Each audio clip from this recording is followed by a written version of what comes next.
Go straight in game and introduce our players. The top left hand side is going to be our blue Protoss. It's going to be nice. And he's going up against the red Zerg to the bottom right hand side, who is potentially like the second favourite or so in this group. It is going to be iAsonu. Now just give me a moment or two, guys, because I did manage to not actually update the bracket command just yet. So let me just do that. Let me just update a couple of things. I didn't think they would start so soon, honestly.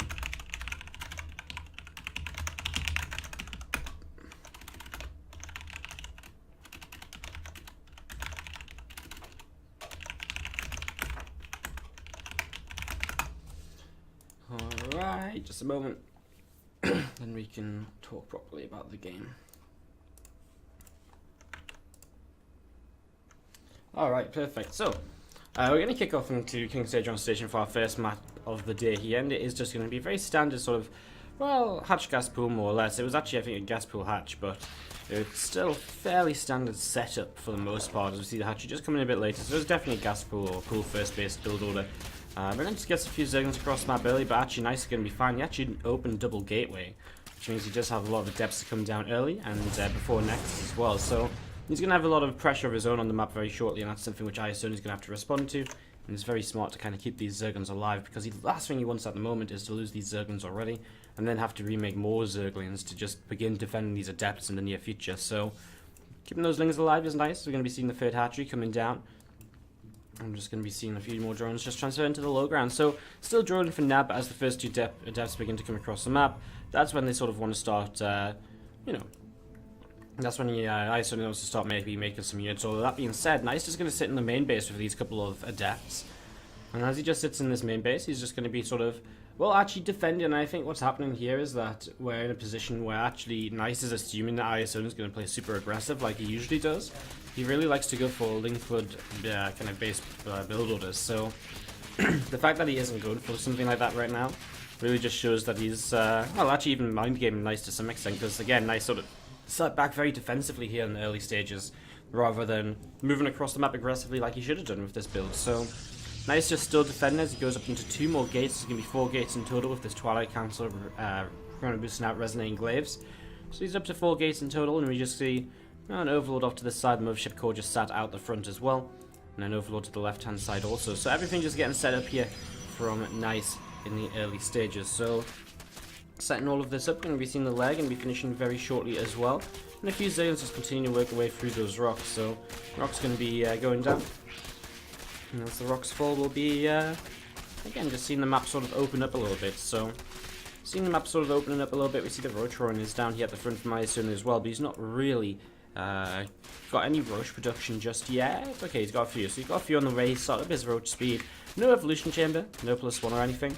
And we're just going to be seeing him just continue to set up into this. So Roach is continuing to build on up right now, and we do just see a couple of Overlords still just moving around. As Roach is going to be moving over to the left hand side, and we do just see a Creep Human popping down as well, and going to continue moving up and away.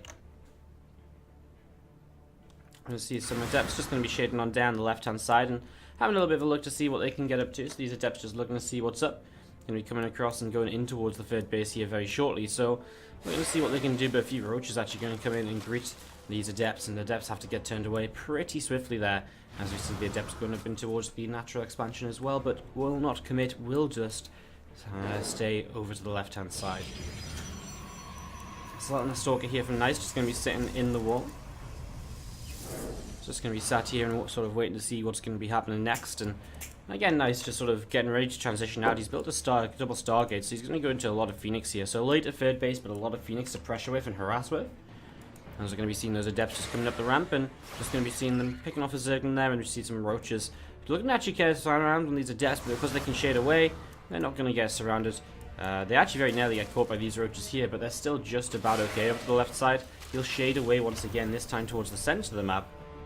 And this time probably commit to actually keep those adepts alive. So one adept falls, but that's about it for now. And still just a lot of Roaches for iAsonu. He's going into Burrow. He's also going into the Hydra's Den, but he really has committed to just so many Roaches for a long time here so far.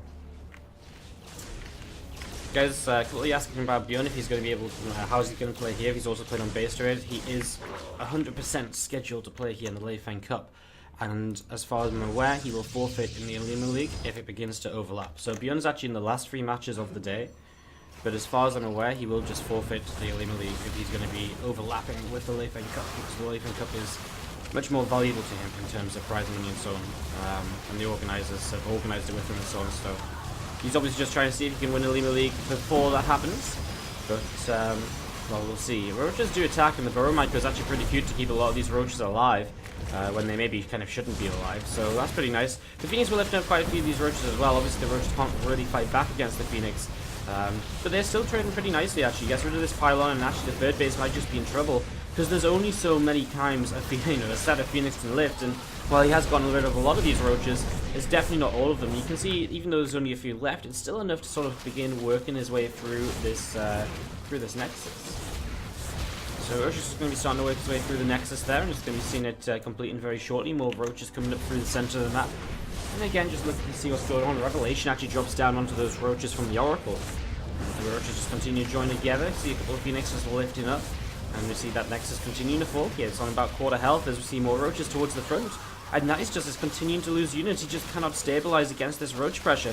He's going to have so many Phoenix in the skies, which every now and then can take out like 6 or 7 Roaches. But then they have to wait for the energy all over again, and he's just not killing these Roaches fast enough. Now Hydra's on the way as well. He's going to be able to start picking away at the Phoenix, and that's going to be game called by Nice, as iAsonu is going to take game number 1 onto the scene. And then when the players can play in tournaments, there isn't any tournaments because, well, no one wants to run Korean tournaments because they get no sign-ups. So it's pretty ridiculous. And it's something that I think is worth maybe even discussing at some point in more detail, because it's pretty interesting sort of, well, it's a pretty interesting sort of situation. As we do see to the bottom right hand side, our blue Protoss player is Nice here, the Taiwanese player. And we'll see how he's going to be doing in this series. We have to the bottom left from Invictus Gaming, it's iAsonu, our red Zerg. He's going to go gas pool here early in the game before the Overlord, so this is going to be much more aggressive this time around out of iAsonu. Going to be setting up in a very kind of different sort of manner. It's just setting up into that, and we do see, well, we will see kind of how our Protoss player will respond to this. So last game was like a gas pool after the Overlord, which is much more sort of, I'm going to macro, I'm going to take my expansion, and I'm not going to be too far behind on drones. This is much more, I'm going to make a lot of legs, I'm going to pressure early and see what I can get up to. So we'll see how it's going to be turning out here for iAsonu over the next few moments. We do see this probe coming in, we'll scout and we'll see this gas-based opening, we'll see that there's link speed on the way and then no further gas mining, so you'll know it's just going to be links for the early stages of this, as the probe just going to move out and, well, down towards the natural expansion, then out onto the map as well. So probe just continue to sort of scout around here, going to go up to the high ground actually and have a little bit of a look to see what's happening next. Going to see if his Zerglin is on the way as well. So actually no Queen just yet. Fairly aggressive out of iAsonu, who's still just making Zerglins actually. His first one's already coming across the map. Only 2 being shown to the probe, and I like that. I mean, only showing 2 sort of says, well, actually, this is going to be kind of, you know, maybe not as aggressive as you think it's going to be. Nice is very well prepared though. He's going to have a full wall off. He's actually going to probe in the wall. I mean, the Zealot's going to pop out. The Zealot will have to try and replace the probe. It should be in time. But if it isn't, these links could actually get quite a lot done, because the Zealot isn't going to be in the wall straight away. He is going to be able to get rid of this probe, and he will get access into this base. Oh, okay. Well, I mean, he can build the gateway still, but this pylon's going to go down. Once the pylon goes down, he has access again.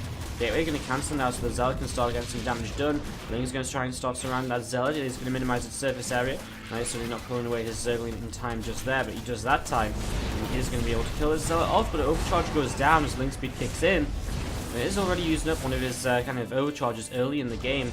His Link's going to be a little bit annoying now, see what they can get up to. Trying to get one probe there already, and then thinking about maybe diving into the main base might be a worthwhile opportunity. He's going to see probes continue to take a little bit more damage. Link's going to jump up to the main base now and just continuing to be a little bit annoying here in the early stages. Going to be jumping in. We're going to see another probe going down, and maybe another 1 or 2 over the next couple of moments. As we see the Link is just continuing to run around, see what's up, see what's happening, and then go back down to the low ground. Third hatchery on the way as well from iAsonu. Third hatch also on the way up right now, and we can see again a couple of lanes just looking for opportunities, looking for ways to get something done. As we're going to be seeing the Adept coming in, and that with the Mothership Core should get the last 2 Zerglings killed off. And all said and done, iAsonu didn't do too much damage. I mean, he killed a Pylon, killed a Zealot, and 1 Probe. It's not too much, but he is on 22 workers to 21. It seems as though it's kind of come out okay for him, as he'll continue to draw now. However, you will have to make some units, because we do have a couple of Adepts starting to move through the lower side of the map. So 2 Adepts coming through this lower side from Nice. Going to be moving over to the left and having a look to see what he can get up to. And this could force a lot of damage. I mean, he's already forcing out 8 Zerglings, which slows down the drawing count of iAsonu by so much. So Nice definitely making the correct move so far. As you are going to see, the other 2 Adepts is going to be shading up here. I'm just going to be seeing the Zerglings, having a look around, seeing what they can get up to themselves. So you're going to see them coming in and actually fully surrounding this first Adept here. And we'll pick that off. The second Adept was going to be going down as well in the next couple of moments. It falls, and you are going to see iAsonu just going to be moving back out onto the map once again. So Ling's going to be moving out onto the map once more and just going to be seeing what exactly they can achieve over to the right hand side. I mean, maybe looking forward to cancel on the 3rd base most likely, as they are going to be popping up here. Actually, they see that probe just passing by, and they are going to run in. They're going to start working their way through this Nexus. The Nexus is starting to be killed off here, and they should probably get this cancel. I mean, well, actually there's an overcharge, right? So the overcharge changes a lot as this Adept manages to shade out of the surround. Sentry will take a little bit of damage here, will be forced to drop the force field. Maybe another overcharge. I don't think he wants to use it though, because then he's very unprotected on the 3rd. So he has to be a little bit more careful, I think, because Ling's still just moving around.